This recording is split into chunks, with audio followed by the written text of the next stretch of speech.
I thank you for coming back to the table. We are talking about how to break through our insecurities, the self-doubt, the self-sabotage, and unlock the door to living fearlessly.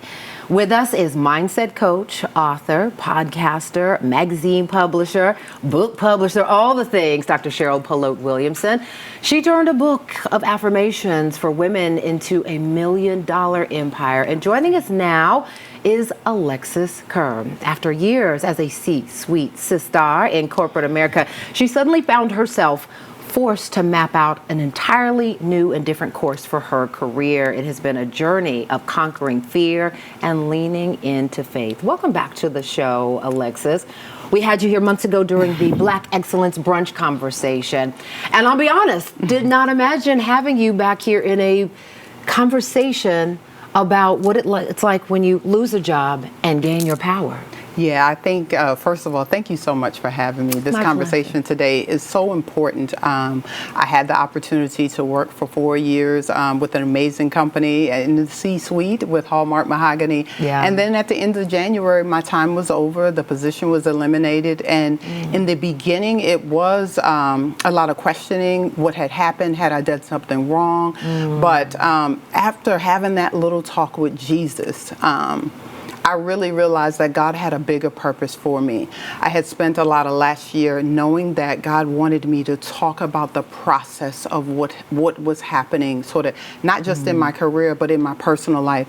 Christmas Day, I broke up with the love of my life after 3 years. On Christmas Day, on Christmas Day, I don't. But it was, even I can't imagine. When your spirit is troubled and you know something is not right, that was really confirmation. And so I left sort of that conversation feeling good about myself, because I knew it was the beginning of a new chapter. Then 3 weeks later, I was in a conversation with my HR executive where they were saying, hey, we've eliminated your position. And in the beginning, I would say that first week, I was like, what am I going to do? And really, I went into that prayer closet. I talked to my family. My mother's a preacher, and she just encouraged me in the Lord. And so when I went through February and March, God really showed me, like, if I start with service, if I focus on others, everything that I need is within my circle. And so I started to get excited. My brother said, if it was anybody else, I would be worried. But with you, I have the confidence that you'll figure it out. And I would not have known then that I would be at this place now, managing my own marketing, PR, and, communications agency. Because that's what you did. You took the skills from the C-suite and marketing and all of these things you've been doing so well for so many other big companies. And shifted into your own, right? So much of what we find ourselves doing is pouring into others, right? We're women, that's what we do.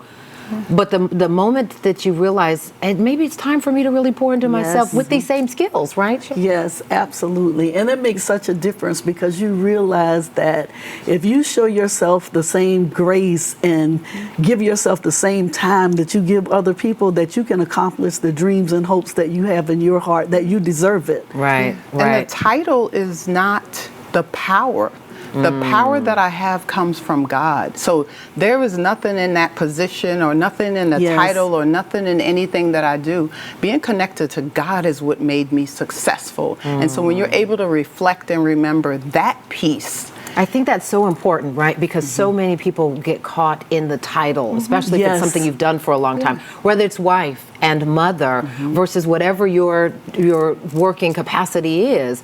But sort of plugging back into the real source of the power, right? And God will reveal so many things to you. In those 2 months, I had the opportunity to support my girlfriend whose mom was in the hospital with stage 4 cancer. So I served. So much came from that service. I had purchased some land last October. I turned that into a farm when I thought that was going to be a respite and just a relaxed place. Now I started to look at the news. I had a month and a half to reflect. And God was like, make that land you purchased a farm. I got a farmer's ID. Love plants and animals. But you figured it out. But the farm is going to farm. And I was able to employ my brother, who's now, he manages the farm. He also is doing construction there. So I've also had the opportunity now through the businesses that I have to employ, my niece is now my social media intern for the summer. Nice. My cousin is doing the bookkeeping. A young lady that I worked with in the past, she got laid off from her corporate job. She is now my bookkeeper. It sounds like a lot of pivoting that then turns into pivoting for Yes. others. You Yeah. both talk about, and I follow both of you on social media and pay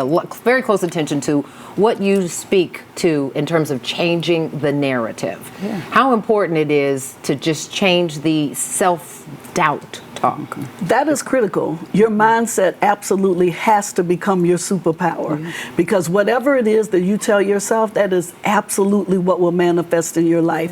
So if your desire is to be a writer or a filmmaker, you have to see it before you see it.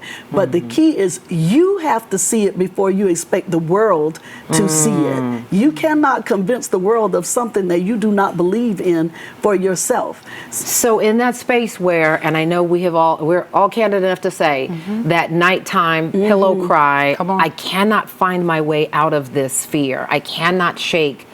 How did you press past? I mean, after Don't lie the about prayer, it. Don't lie about how you feel.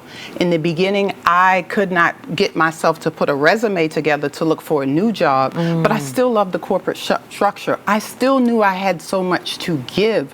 And so God blessed me with the opportunity to have a client, so I'm still working within the corporate structure and giving back. And then the other big tip added on to Dr. Cheryl is that begin with a positive ending in mind. If you say right now, today, I am going to gain another $1 million in my business by the end of the year. If Dr. Cheryl says that, if we all say that, we're moving with positivity. We're moving with great energy. We're having amazing conversations versus that self-doubt and that negative nonsense. Right. We're going to pause right there, but when we come back, I want to speak more to that, the beginning, the end, right? How we see what's next. Conversation continues after the break.